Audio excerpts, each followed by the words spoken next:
T minus 50 seconds.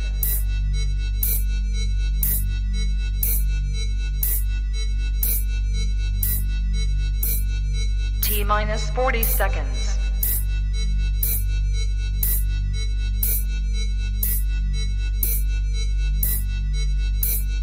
T minus 30 seconds.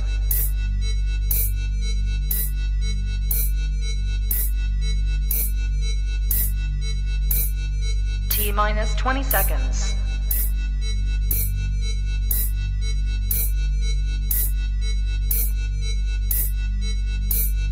Ten, 9, 8, 7, 6, 5, 4, 3, 2, 1, 0. Own it, own it, own it, Kong. I own it. It did. Women's Wrestling Talk, the #1 women's wrestling show on the planet.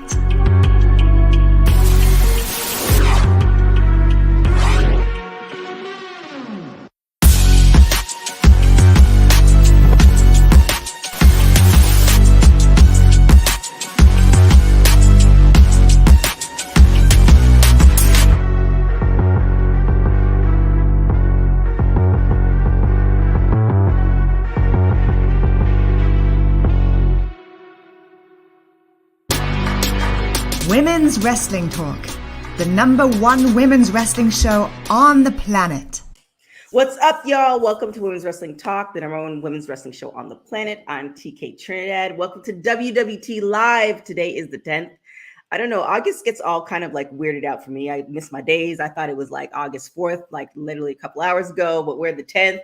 We are literally, I feel honestly, after my birthday, we're just cue to Christmas. But let's get into the news, and I am not alone. We have writer and host Ella J in the building. What's good? How are you doing? What's up? I see you're still on that birthday high. Like, honestly, that was me for July. It was just all a blur, and suddenly it's August 1st, and now we're already on August 10th. It's crazy because in Toronto, we have something called Carnival, and for years, it usually lands in and around my birthday. So my birthday was I've always shared it, and it's a big thing. But usually after that, my mom usually trucked us to New York, and then you know that was a blur because you're like on vacation, and then Labor Day, and then it's a wrap. Like it's Christmas. Like I'm already planning for New Year's. It's already Halloween season, to be honest with you. So yes, I'm here for it. I'm not. I want to slow it down. Like I feel like if there's like a slow down button, like extend. I don't know. I'm thinking about like I love to move to Europe because I feel like they're a little bit slower, but I don't think my boyfriend is about that life. But anywho, enough of my problems. Let's get into the news. What's going on? Yeah, so I mean, there's been a lot of obviously with Triple H being in charge now, and some of former WWE stars going back to WWE. And of course, with that too, a lot of people have been hinting at like AEW stars being unhappy in the locker room and morale being low. We've seen obviously a few tweets being liked and a couple stars hinting at not being happy with TV time, like Andrade and Miro have expressed that too, and multiple stars just basically liking tweets hinting that they're maybe unhappy with the lack of communication or lack of television time. And so Tony Khan finally addressed that on the Superstar crossover with Josh Martinez. And he basically was saying they have a great crew and a great staff. And of course, they were the #1 show 6 out of the last 7 weeks on cable.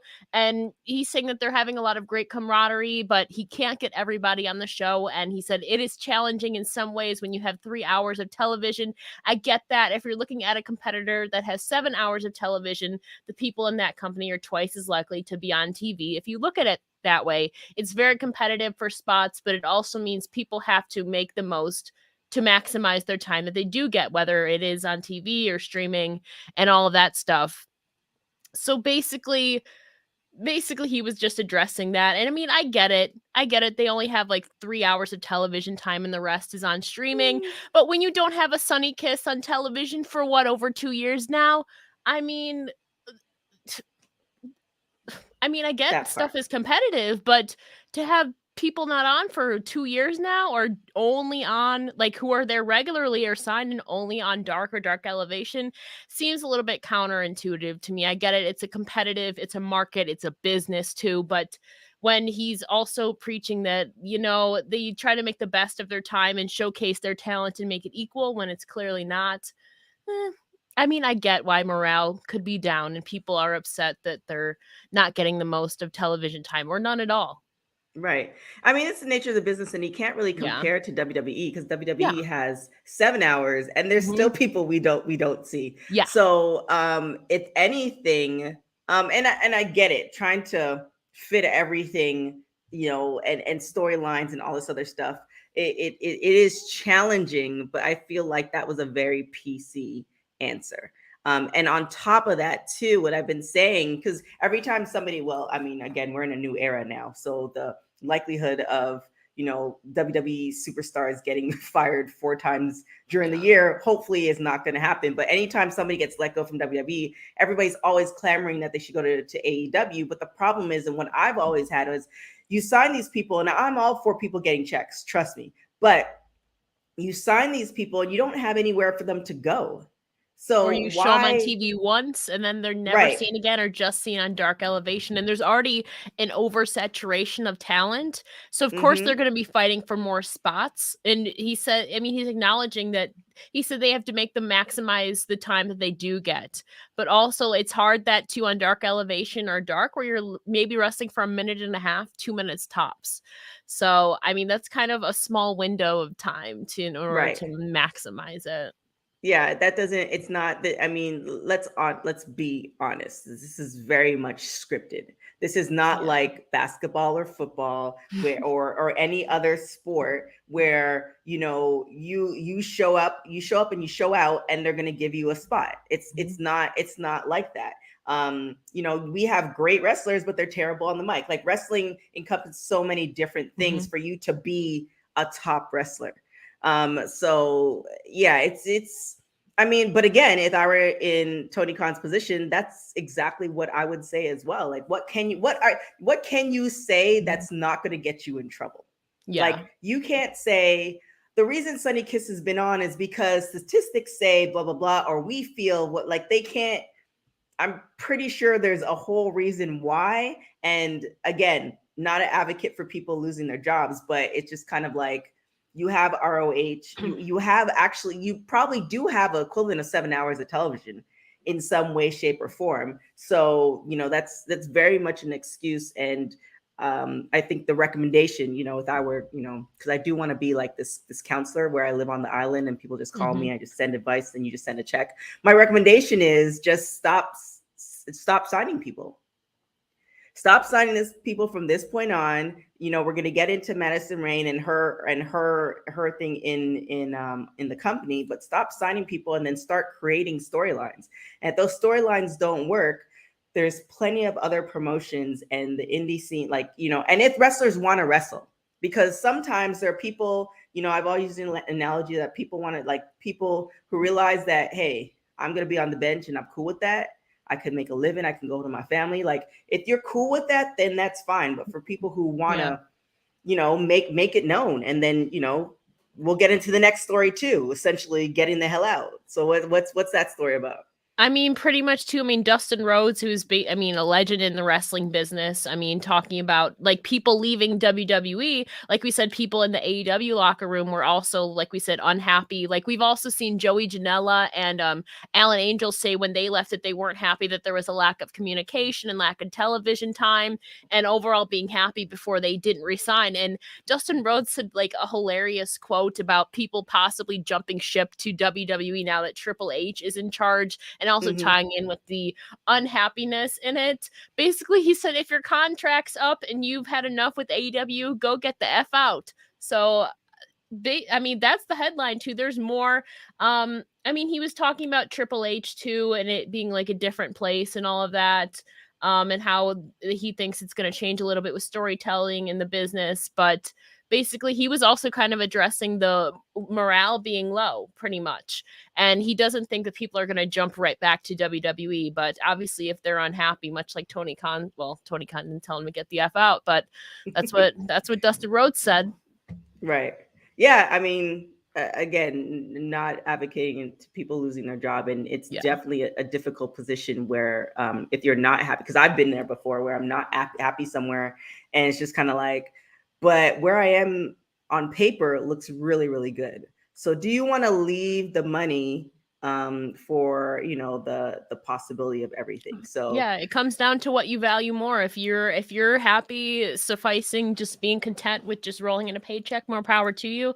But I think most people going into professional wrestling have it that they're passionate. Obviously, some people are in it for money or whatever, but most people in professional wrestling are, I mean, they trained for a reason. So they want to be able to spotlight that and have those opportunities, whether on television or not, or even just a chance to get out into the ring to wrestle. So which is, I think, the consensus of probably most of the people in the back. They want to work. It's the passion of theirs. They didn't train all that time for nothing. Again, obviously not the case for everybody, but I think most of them think that way.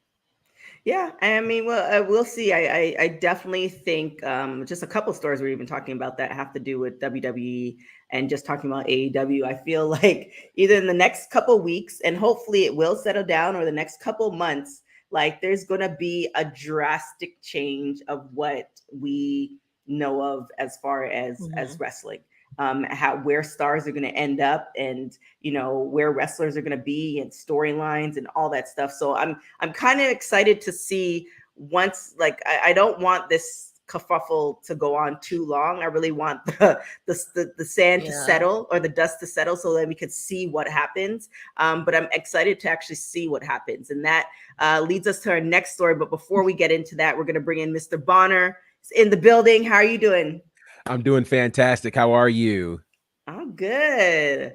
Good, So, good, like I was good. telling Mr. Bonner, this next person who we're about to talk about, her and Ella have like it's just a love story of the ages. You know, Ella also has another relationship with somebody else who we're not going to talk about. But I mean, I don't know if Ella has this je ne sais quoi about her, but the relationship she has is just.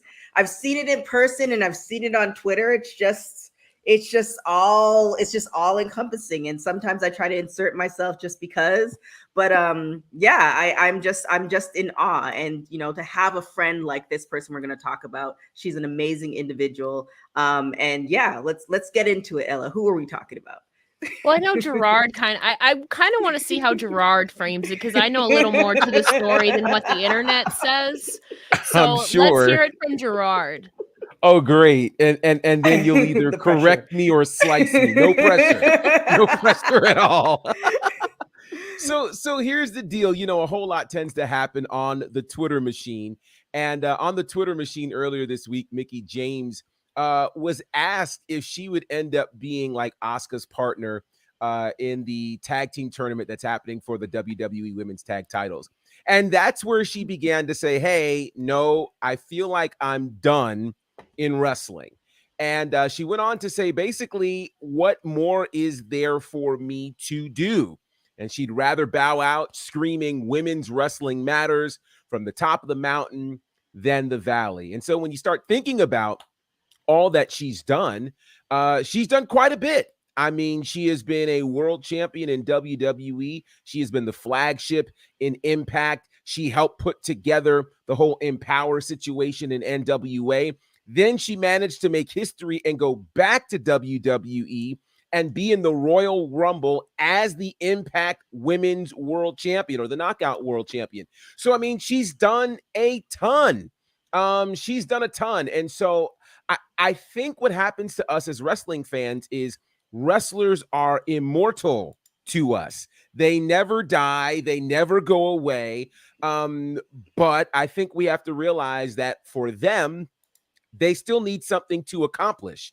They need something to do. Other than that, for them, they may not feel like, you know, now Mickie James is no Ric Flair. And here's what I mean by that. Mickie James is not willing to die in the ring. Fair. So That's true. with that said, Mickie James understands her level of accomplishments, and she's done other things outside of the ring. She's a country singer. She has a life outside of the ring. So because of that, I don't think for her it's as harmful when she says, I think I'm done. Her life's not over. There are still other things that she can accomplish, as opposed to a Ric Flair who will never retire. So with that said, I think that's the deal with Mickie James. I'm not mad at this. Like, I love Mickie James, don't get me wrong. But I think we forget Mickie James has been doing this for nearly 2 decades. And again, she's accomplished an awful lot. WrestleManias, et cetera, et cetera. So if she feels like she's done, who can really argue with her? Unless you can tell me something else that she needs to do that she's yet to do. How'd I do, Ella? You did good for the context. For some more background. Good for the context. Just Thank to you. I'll take that. clarify, when she means that she's done with wrestling, she just means in-ring action. So she's obviously still involved with Busted Open, Got TV. She's done a bunch of Comic-Cons. I mean, she was even speculating of starting her own like training school or training seminar or something. She'll still be involved in wrestling. But in that tweet too, where she was promoting Millions, the watch along that we had on Monday too. I mean, she said in there, if you were watching, that her plan is to be done next year, 2023, with in-ring action. She does have one match confirmed coming up on October 1st in the UK against Lizzie Evo at 1PW. As far as I know right now, that's her only scheduled like public match, in-ring match confirmed. Obviously, I'm hoping for more. I mean, now that Triple H is back in charge, I'm still hoping for my dream match of Mickie and Charlotte. I mean, never say never in professional wrestling. But as far as I'm aware, the plan is to be done in the ring next year in 2023. And she said that too on the watch along with Millions. She'll still be involved, but like Gerard said, she's accomplished so much. She's a mother too. She has a son turning 8 next month, Donovan. So I mean, she's done so much. She's not done in wrestling per se, but in the ring, yeah, it looks like it's gonna be unless something drastically changes. Like I said, never say never, but I think she's content and really fulfilled with all that she's accomplished. So does this mean we could get a Mickie James retirement tour? I hope so. I've been telling her that. I said, you need a final like curtain call, you know, like I mean, to be fair, I mean, Trish has retired like 3 times too, but I really truly think that she deserves like one last like actual hurrah match, you know, to end it. And so she is a free agent, so you never know. I mean, she obviously has ties to Impact, NWA, still working relationship with WWE, so never say never. She's a free agent, so hopefully somebody gives her that platform to end it on her terms. Hoping for Charlotte Flair. But I mean, I feel like her ending opponent has to be somebody that she like, it makes sense. But to her, that's kind of up to her what makes sense. But that's the good thing in Mickie's situation. It seems, especially when we saw her in the Royal Rumble as an Impact champion, like that was huge because you know that age, you know, that time. You know, it never felt like WWE acknowledges any other promotion. No. So why can't Mickie do something across all promotions where it's like one final hurrah where she is champion? We definitely won't see her being a WWE champion crossing over to other promotions, but the other way, that would be awesome. But you know, it's I feel like you could do like a legend type contract because you know I feel like Trish has maybe I wouldn't even say maybe, she looks amazing. We can't say how her body feels, but you know, I'm sure if you're not wrestling all the time, you could still, what Trish has maybe more 5 years, 6 years where we could see more matches from her. So I don't know. I feel like yes, we might not see her as often, and we see her doing behind the scenes stuff, but she could do her last hurrah, but I feel like her last hurrah won't be the last hurrah that we see. Never say never in professional wrestling. We've seen Trish Stratus retire in 2006, come back in 2011, come back at the Royal Rumble, come back against Charlotte Flair at SummerSlam in 2019. So, I mean, nobody's ever truly retired, but it seems for at least the imminent future, like she's pretty done. But again, things could change. Who knows? Things could change. They sure Oh could. goodness. Mickey is just she's just awesome. She is. I got to meet her in person, and Ella and her bullied me into going to Empower, which I'm really thankful that I did go to. But yeah, she's just an awesome individual, just a real huge impact on women's wrestling. Yeah, I mean, we'll see. I'm sure Ella will let us know via Twitter. Make sure y'all follow Ella. Her and the Mickey James saga on Twitter is something to watch. Who has the next story? Let's see. Is this yeah, I think I know what story this is. So Ricky Rose. Yeah. You know, there's been always this connection between the world of wrestling and entertainment. I mean, we can go all the way back to the very first WrestleMania. You know, the whole Mr. T in the main event spoke volumes to it. You know, you can look at the involvement of Muhammad Ali back then and all of the types of crossover things that we've had, which has been pretty incredible to see. But during the early days, and really not until recently, when celebrities get in the ring, it's something that is rather forgettable. Nothing special, nothing wonderful, until Stephen Amell showed up for SummerSlam a few years ago against Cody. And that was when we first started seeing celebrities really make a major difference in the ring. Fast forward, of course, to WrestleMania last year. You've got Bad Bunny, who just, I mean, blew it out the frame. And then this year we had Logan Paul. Now he signed to a contract. Earlier this week, the world of hip hop started really jumping in as we had Little Scrappy have his first singles match, which you guys will be able to see on Battle Slam on Fight TV very, very soon. And now looks like Ricky Rose may be wanting to hop in the ring. So he's been talking with the Diamond Sheik, who is a wrestler who works with the Nightmare Factory. And when he's outside of the ring, he's an actual jeweler who has done work for Rick Ross. He's also done work, if you remember, in AEW when they were fighting for the Diamond Ring, he made that ring. Oh, wow. So, okay. Yeah, so he's got some very interesting ties. He's actually like a legit rich guy who is legit a jeweler. And so ended up at Rick Ross's house. They cut a promo. I could play the clip because the promo. By all means. Yeah, Wow. well, as much as you can. Yeah. Yes, that part. Yeah. This Sunday at Championship District Wrestling, they want to put my title up in a gauntlet match?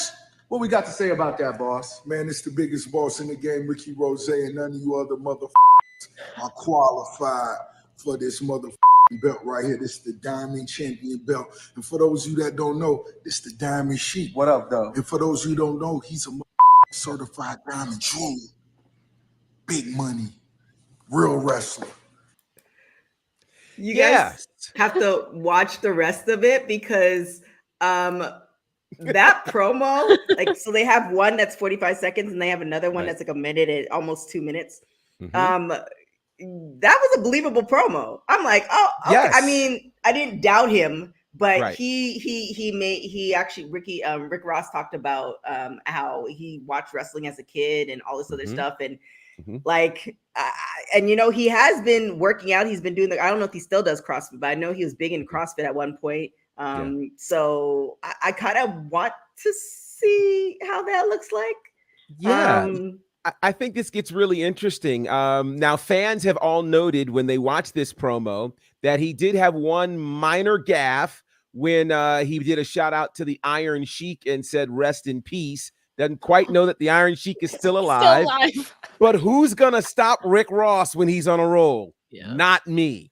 So very, very interesting that there is really talk that Rick Ross potentially could end up getting trained by the Diamond Sheik in the Nightmare Factory, which would be very, very interesting. Now, that promo was for Championship District Wrestling, and I don't make this stuff up. That's the event that I'm calling this Sunday. So if Rick Ross happens to show up, You got I'll your let notes you know. ready, Gerard? Of course. Yeah. Of course. So really exciting stuff. Again, Championship District Wrestling is going down this Sunday with a live pre-show at 3 p.m. Full show starts at 4. It will be available on YouTube live from what I'm told. So Nice. again, in this world of surprises, almost anything could happen. And so after a promo like that, I would not be the Rick roll. I would not be surprised if Rick Ross somehow gets involved, shows up, or what have you, because he's clearly on the radar. So very interesting. More rappers involved or interested, at least, in getting in the ring. I mean, we definitely need kudos to the wrestlers who can do it all. But there's some Yes. wrestlers that their mic skills and like this is me like I think if I were a wrestler, I'd be that wrestler where your mic skills are not that great. Some wrestlers, their mic skills are just, some wrestlers, they knock it out of the park. And then some wrestlers is just like, you trying, like you, Right. E for effort, but it's not working. So maybe there is a good crossover where the artists don't necessarily wrestle all the way, but if they have time to cut some promos for other wrestlers, like I wouldn't mind seeing Rick Ross manage some folks. Right. Because he could throw in the wing stop. Like there's so many angles with Rick Ross. You should read his book. His book is really interesting as well. There's so many angles with Rick Ross that you can actually do some stuff with. So I wouldn't mind seeing Rick Ross just cutting some promos for some wrestlers. Absolutely. And what I think is so interesting about this also is we are accustomed to seeing celebrities getting involved in, say, a WWE or an AEW, as we saw even a couple of weeks ago in AEW. But to see rappers getting involved in the indie space is something that's still fairly new. And so I can't wait for you guys to see what Lil Scrappy did in his match. It was a really good match. And I just sat back. Obviously, I was blessed to commentate the match. But I went and, you just wonder, like, okay, what are we really going to do here, right? Yeah, it's good, guys. It's really, really good. So the fact that people are taking this very seriously says that Rick Ross, that could be interesting. And you're right, TK. He could have a lot of different spaces. His presence alone is really enough. He doesn't have to get in the ring per se. He could manage. He could talk. There's a lot of things that he could potentially do. So I think the sky is wide open in terms of what he could accomplish if he so chooses to be involved. And with the Nightmare Factory here in Atlanta, yeah, they just got a new facility, by the way, too. And it's pretty amazing. So again, all sorts of opportunities available for him. And we'll see this Sunday at Championship District Wrestling. Damn, Atlanta's pop like. I mean, well, that's an off conversation, but Atlanta's popping. But Ella, thank you so much for joining us. Tell everybody where they can find you, especially to see those tweets with you and Mickey. Right here, where it says @it's Ella J on Twitter. That's it. You don't want to talk about all the other 100 jobs that you have? No, we're gonna keep it nice and cordial today. The best place is Twitter @it's Ella J. There it is. Well, Ella is definitely one of the most hardest working women I know. In the she's I don't even know when she sleeps, and that's a good thing. I appreciate stuff like that. Just say hook up to the IV. Keep going. But thank you so much. We will see you next week. See ya. Bye. All right. So this next guest we having on, Gerard, is, I mean, she's can we call her a legend? Like, I think we can. I think we can. She especially did some after this week. Yeah, she did some major things this weekend. I realized, thank God for fast computers, because I was like, oh shoot, I didn't get the pictures. I got the pictures for y'all to see.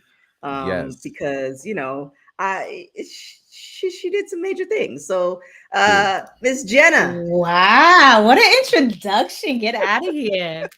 Oh my What's God. What's going on? You probably for all the talk and speculation, and I'm sure some other people got this opportunity too, but in the podcaster field that we're in, I didn't see any other podcasters do this. So you are probably the only person that has been able to touch these two ladies in person. Mm-hmm. And you know, I don't know if you got any information from them, but the whole everything that's been going on, the dust, the smoke of the rumors, you managed to, you know, have a conversation and smile and all this other stuff. So tell us what I'm talking about, because people are like, what? We don't know. We have no idea. So over the weekend, well, actually, what was it? A month or two ago, C2E2 is like I guess Chicago's comic version of Comic-Con, announced that they would have a couple of special guests, one being Mercedes Vernado, aka or formerly known as, I don't know yet, Sasha Banks, and then obviously Trinity Fatu, also known as Naomi. They will be special guests at C2E2. So I was already heading to Michigan because shout out to my boyfriend, King Coley. He lives out there, so it's not as far a distance from there to there. So I was like, oh, bet we're both obviously huge Sasha Banks fans. Yeah, for sure, let's go. Yeah, so I guess I'm a legend. I don't want to toot my own horn, but I got to, toot. I got to like be in the presence of Mercedes and got an arm around me, and same thing with Naomi. Yeah, and I saw Trish and Lita as well. They were awesome. So yeah, it was definitely a good Saturday, to say the least. So were you holding back and asking them questions? Like, what was the experience like? Because I know in my mind, I'd be like, you got to ask questions. What's going on? What's the deal? So a lot of people know me as quote unquote like the president of the crew, like the Sasha Banks fan base, right? Or whatever, just because over the years I've gone to all her meet and greets, specifically in the area. And like one of the things that I've done is like always gifted her something. She's always just remember that and contacted me on DMs, and then eventually started following me, and just from time to time, we've interacted over the years. So like, I don't want to say I have a close relationship with her, but as a fan, it's a familiar relationship, right, nonetheless. So, and just being a fan of hers over the years, I know I got to tread lightly in regard to like asking any personal stuff, because she's never been that person to necessarily reveal much. Right. And I don't feel as someone that's not quote unquote in her inner circle to necessarily sit here and, hey, so what's going on? Like, you know what I mean?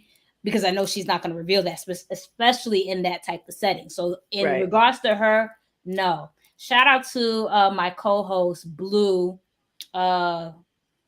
of the Mixed Tag Show, and also owner of For Your Wear. I'm actually wearing his Queen Mercedes shirt. When we did meet Trinity, I had mentioned to her, hey, in regards to clearing up all the issues with the shirts that he was trying, or he did release. It was that whole big controversy that she was trying to start her own business, which obviously that wasn't the case. That was just Blue and his homage shirt to her. So I actually got to talk to her in regards to that, just saying that the owner of the company, he wanted to apologize, and he wanted to get these shirts out to you in time, but it wasn't going to be made by the time we got out here. But he wanted to apologize and didn't want any type of confusion. It was just, we wanted to show love. And then she, squashed that and said, oh, she's like, no, I appreciate it. I just don't know where people get these things from. But again, we kind of like dabbled. She was, I didn't really necessarily ask about the WWE thing, but we mentioned like, listen, we support you and, in your endeavors, whether it's there or out anywhere else. And she was also appreciative of that and the love that we were showing her. So no inside scoop, unfortunately, as a podcaster. I was really just there as a fan. But like, I don't know. In my opinion, I feel like they're coming back very soon. So if we had to get, like, we had this conversation previously, I feel like they're coming back, and especially with this women's tag team tournament thing, it's gonna happen sooner or later. So that's my my opinion. But I didn't do my podcasting duties and ask the tough questions. Yeah, it's hard because it's one of those things where you know people, but you don't know them like that, but you want to know the tea. Like I Right. found out, I found out something yesterday that nobody knows, and I was privy to that, but then it's like I wanted more.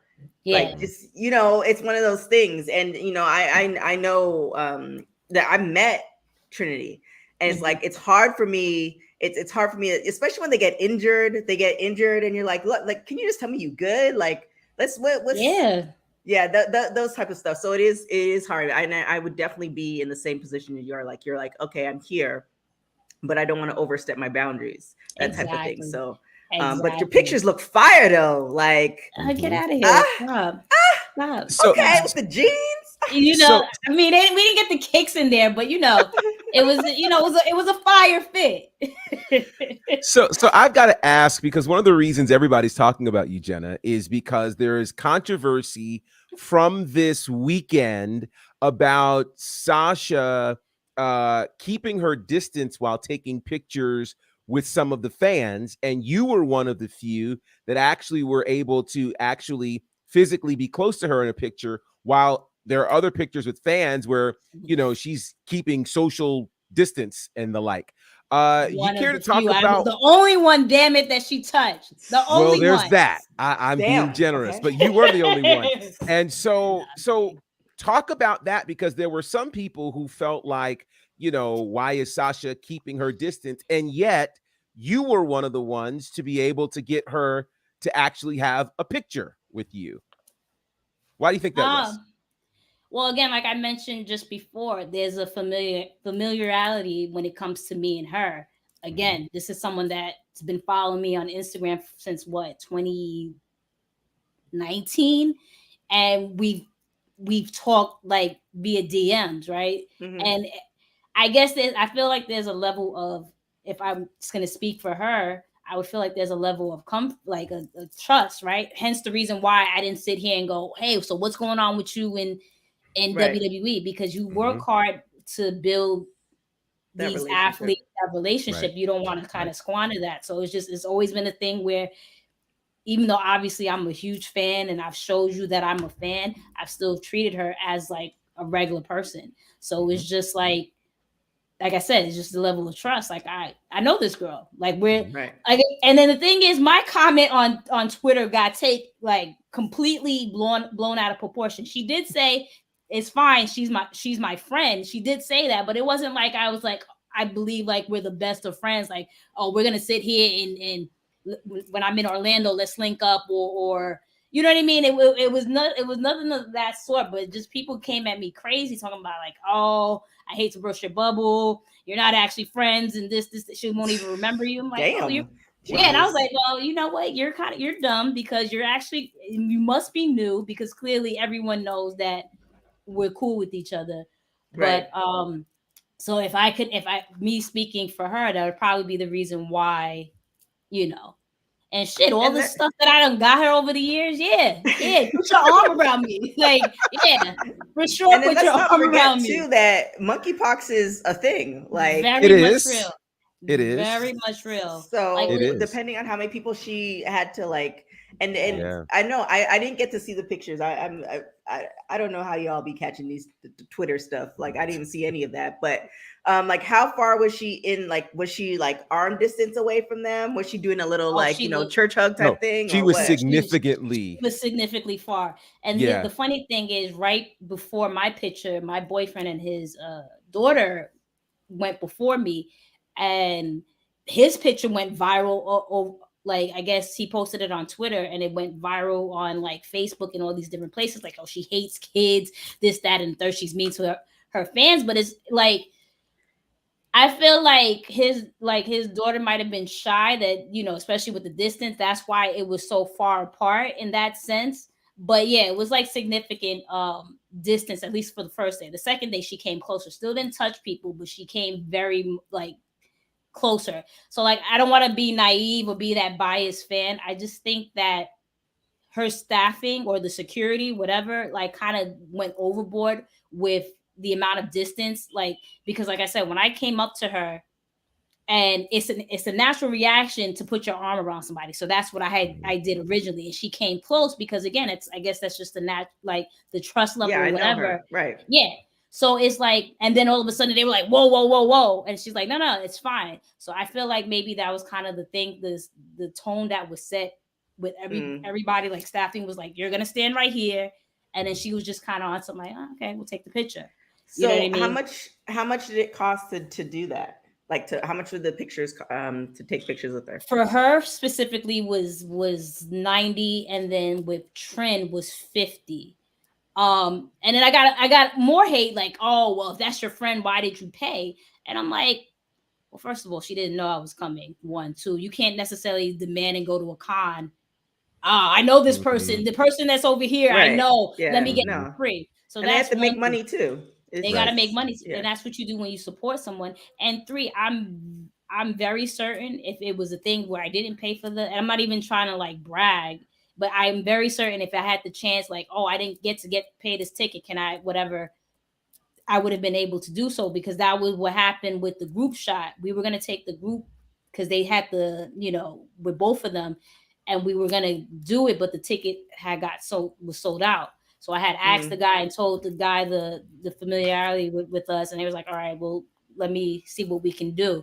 But the session wound up being before the solo session, so we didn't get to do that. So the point I'm trying to make is, like, I know for certain if I would have, went up there, same like with the autograph, I didn't pay for an autograph, but I went up there and was able to talk for a few minutes or whatever. So It's just like the way people would, like, they want her to be a villain so bad is just, I don't know. At the end of the day, this is someone that knows their worth. So, but at the end of the day, she's also a person. And if that person is not comfortable being close to someone, because like you just mentioned, monkeypox, COVID still very much, rapid and going around, you can't really blame someone for that. I can understand why do the event, but that's just kind of what it is. Yeah. And then maybe too on whoever was controlling the pictures, to let people know that it's like a distancing. Because I believe, like, when you're doing the cricket stuff, anytime a superstar's at cricket, you kind of know that here's the rope, you ain't crossing the rope. So if you're paying for those pictures, I don't know if people pay or not, like, what you're getting. So maybe that was the issue too. But I'm pretty sure the people who were making the comments, they weren't making the effort to go down there anyway. They didn't go. They didn't go. Like, and then when I see all the comments, like, oh, she's a bitch, blah, blah, blah.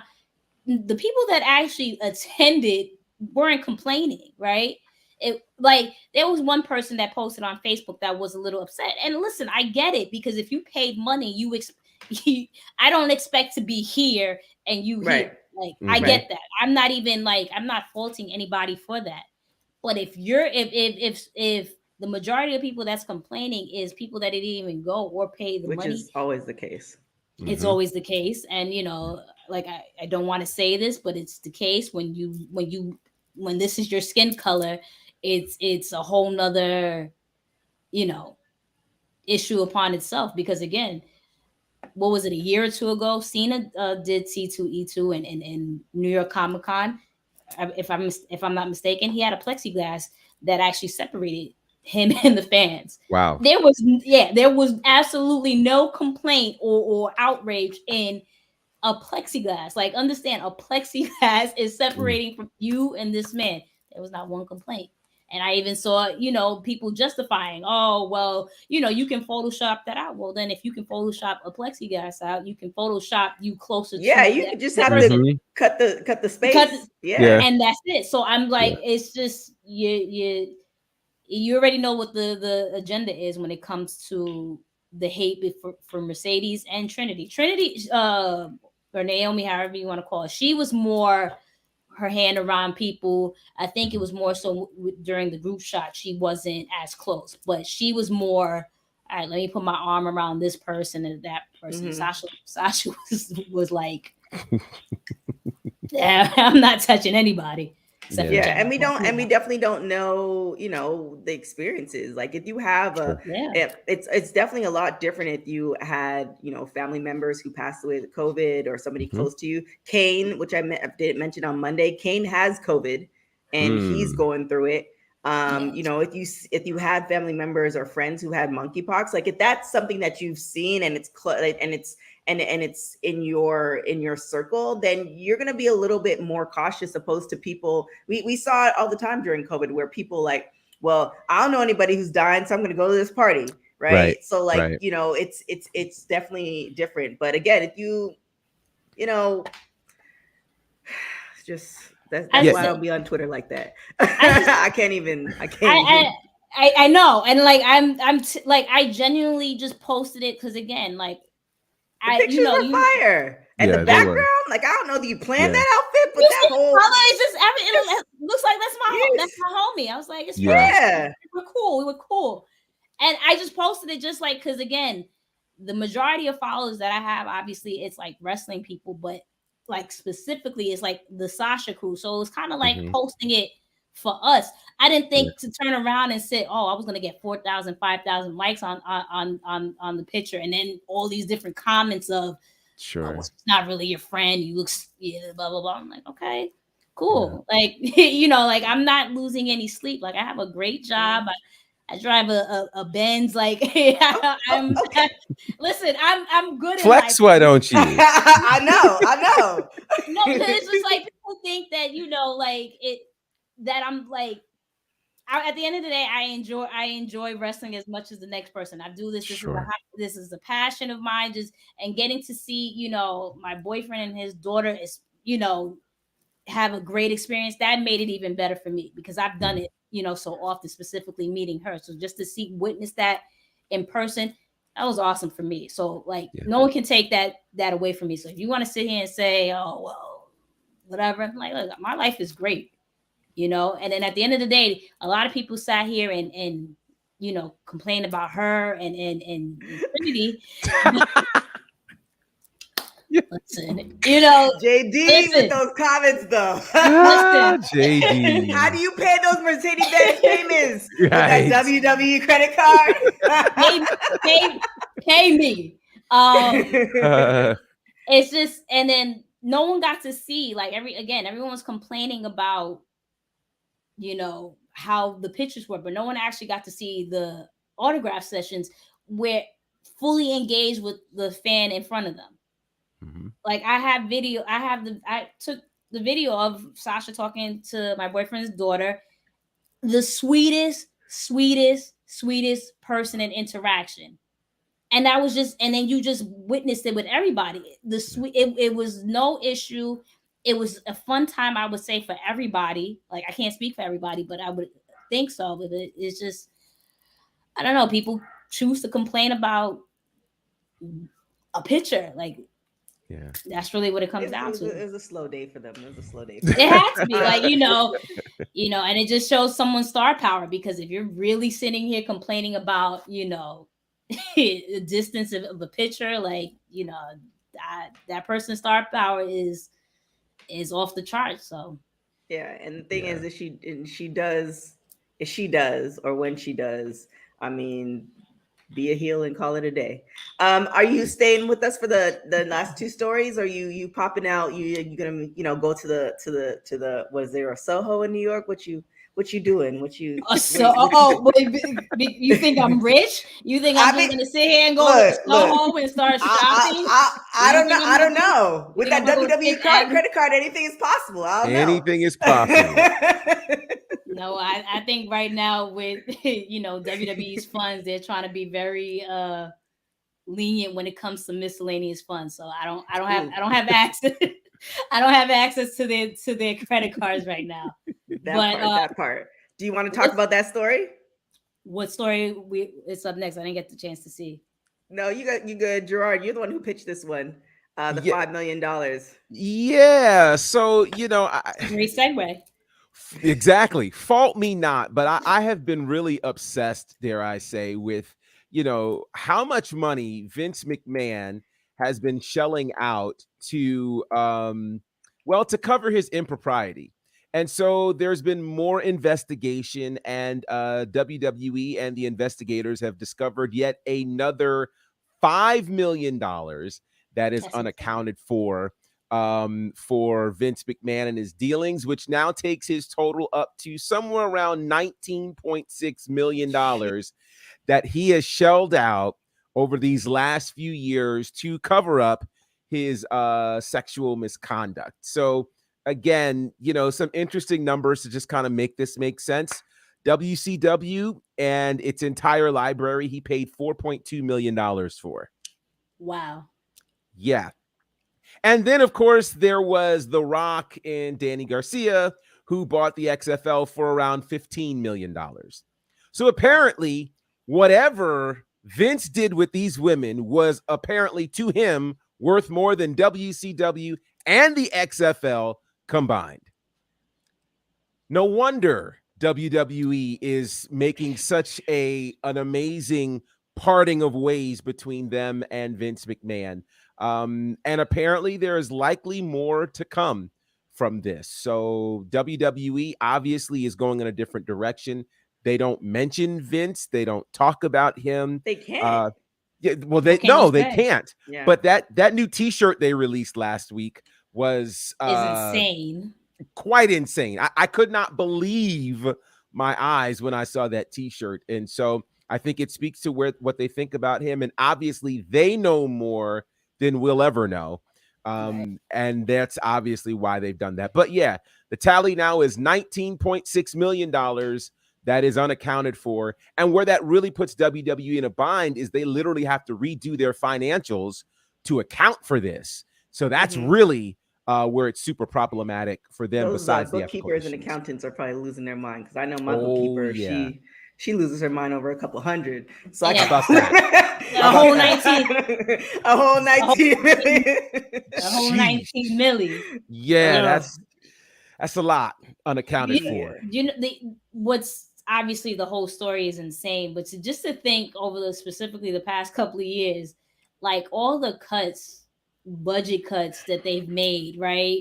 The way this company has still wound up making a shitload of money during the pandemic, you know what I mean? And just to sit here and have the audacity to put out press releases and budget cuts, they're cutting this person, that person, all type of personnel. That's what it was, though. Yeah.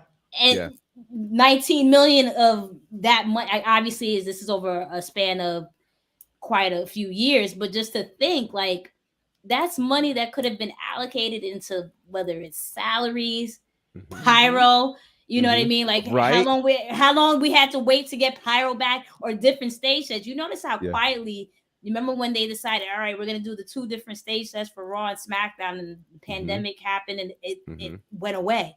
Like, you know what I mean? All the things that this money could go to, and the money that they always make, like, I know they'll be fine without this 19 million, but it's just the principle of it. It's just like $19 million, and I don't know. Well, and to your point, there were 2 things that also made this very interesting. Number one was, while people were getting fired, one of the women that he allegedly had an affair with was getting promoted. And he had offered, she was originally making like $100,000. He had offered a $200,000 a year raise for her, literally while firing people. So there's that. And then the second side of this was, every day that they did these cuts, the same day they would release a statement on their finances and talk about how we just had the biggest quarter we ever had financially.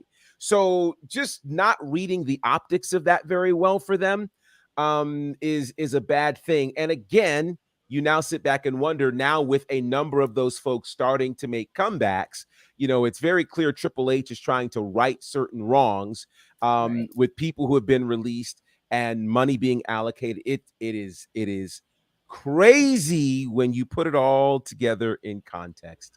Vince McMahon. Well, to put little horns on that picture. Yeah. Or let's add in a positive note, because this is something that we've been wanting.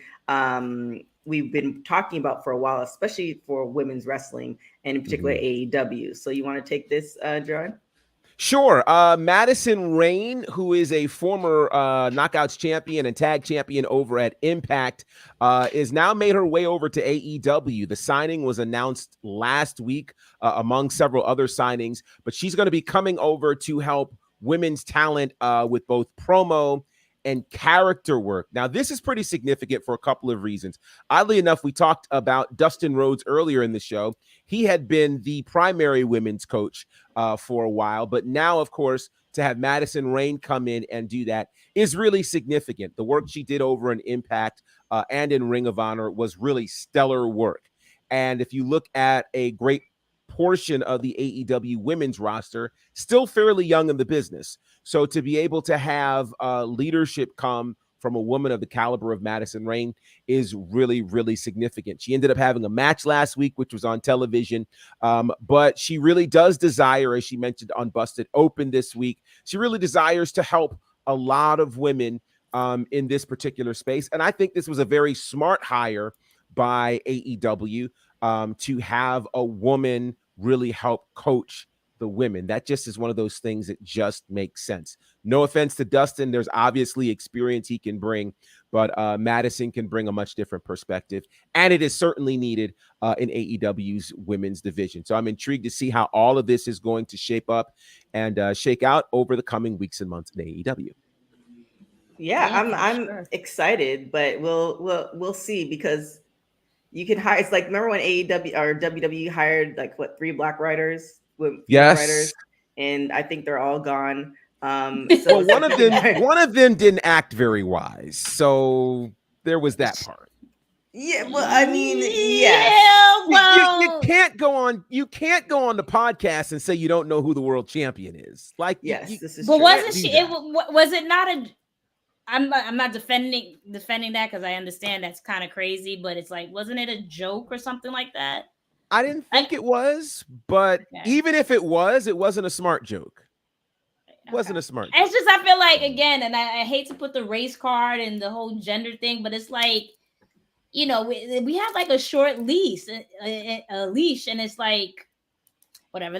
We're going a little bit off topic. I think, I feel like that's a great signing with with Madison. Someone mentioned too in the comments that they need a woman writer, and like, for sure, it's just like this business has been dominated by men for obviously decades, and I was always pissed with WWE when they decided to hire Dana Warrior as a writer, part of the creative, be a part of creative, and it's just like, I'm not sure what gave her the credentials to be head of that.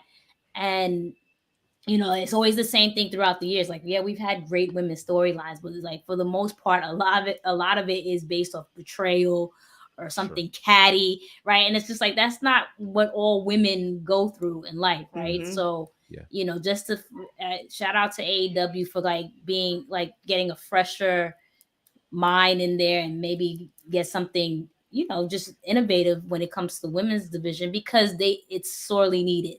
They have talent, but for whatever reason, it's just like they can't get it together. So I'm hoping this bringing her aboard will definitely like help solidify things.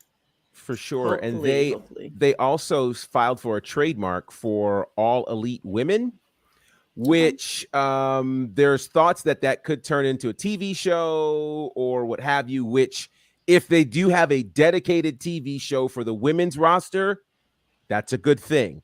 And that makes Madison's role even more important. So we'll see what happens with that.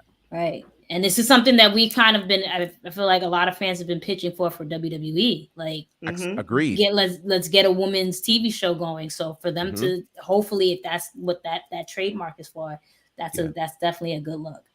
I mean, the fact that WoW is going to be on CBS starting in September. That's amazing. I just marked out like, exciting. That's very exciting. So, we'll see. And they have some pretty interesting storylines. We got to interview a lot of the ladies and actually go to a lot of the live shows. But they're on CBS. Right. And CBS, they were on Access before, but CBS is Like CBS is one of the three pillar networks from, Absolutely. My radio teacher is gonna hate me, but from 19 how long?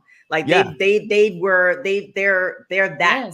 So Yeah. for WoW to be That's on that, major. Yes. I feel like That's AEW major. and WWE have to. Like you have Yes, to I compete. agree. Why not? I agree. So- Totally. With that being said, let me Mhm. just Jeannie Buss for sure. She helped make that happen. No doubt about just that. put this picture up one more time for folks Yes. to, just The legend.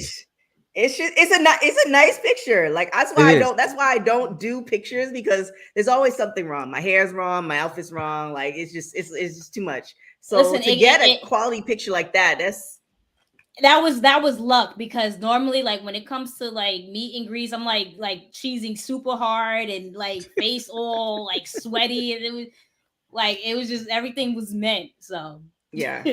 So kudos to you for that. Yeah, like Appreciate and they it. only do one shot. So that's Right. why I That's really it. don't It's like not- I don't it's like not- yeah. There's no you can't do it do-over. again. Like it's Right. it. Yeah, it's like a driver's license. Like, oh, Yeah. there you go. Right. Bye.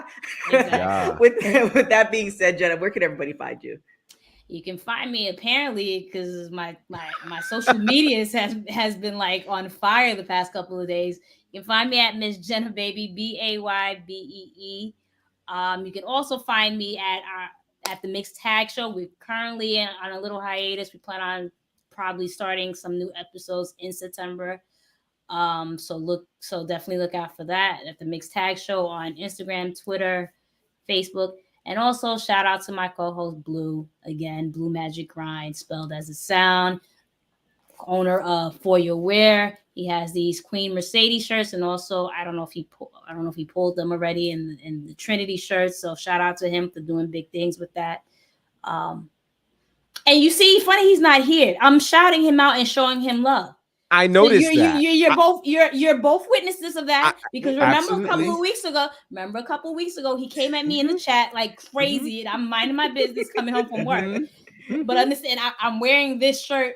Meanwhile, I wore this on Saturday, so I'm like, let me find it and put it on real quick. I was going to note that. Thank you. I'm a good person. Okay. It's very clear. I mean, like, she was nothing but kind to Blue. So did his whole promo and everything. So right. I mean, she said it spells like it sounds, like the whole thing. I was like, wow. Right. Exactly. She got it all. Good grief. Oh God. Wow. Well, Mr. Bonner, where can everybody find you? You can cut that out and just send it to him on vacation. Like literally, boom. Right. Play this for your babies, boy. No one supports you like I support you, damn it. There it is. His wife. But other than that. There it is. You can find me at Bonnerfied on all the socials, Instagram, Facebook, and Twitter. You can find me at Southern Honor Wrestling doing commentary there. Our next show should be on IWTV either this week or early next week. Battle Slam doing commentary there. That show will hit Fight TV this week, which features Lil Scrappy and Baron Black. It is insane. And then this Sunday we'll be debuting with Championship District Wrestling. Rick Ross might show up. Who knows? But we'll be doing commentary for that, and you can check that out on YouTube. We'll drop the links for you guys, and you can check out the merchandise at prowrestlingtees.com/Bonnerfied. Boom. So make sure he got a lot of stuff going. He booking busy. Booked and busy. Grateful. Make sure you guys definitely check out the website, www.talkpod.com. Definitely check out tomorrow. Big Swole is going to be on Creep Squad After Dark. If y'all don't know what that is. That's going to be something. Wow. Yes. Wow. If you get offended easily, please don't watch the show, because I don't want any emails. But Chris Scott After Dark is going to be tomorrow with Petty Steels. Petty Steels is going to come through with her segment. It is definitely a ball, so definitely check that out. Check out all our shows. I really should get a list because we have too many. But check out all our shows. Follow us on social media, WW Talk. I was like looking for the list. Another flex over here. Go ahead. Right. Too many shows. Look, I'm just Look, I just want to be on an island one day, just taking phone calls, just yes or no to the assistant. That's the goal. Like, you know. Anywho, but follow us on everything. You can follow me on everything at TK Trinidad. Thank you guys so much. Just another reminder, WWT Live is Monday, Wednesday, Friday. We're just testing some things. So join us on Friday at 3 p.m. Pacific time, 6 p.m. Eastern time, and, you know, figure out all the other times yourself. Other than that, thank you guys so much for watching us and for Women's Wrestling Talk, the number one women's wrestling show on the planet. Ciao, guys. Women's Wrestling Talk, the number one women's wrestling show on the planet.